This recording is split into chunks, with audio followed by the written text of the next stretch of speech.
Whitening facial. बेसन दुखाने के चम्मच, लेमन जूस टीढ़ खाने का चम्मच, क्रीम टीढ़ खाने का चम्मच, हल्दी 1 चटकी।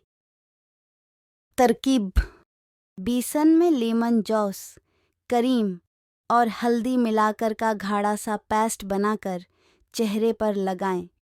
जब ये मासिक खशक हो जाए तो हल्के हाथों से रगड़ रगड़ कर इतार लें और पानी से धो लें।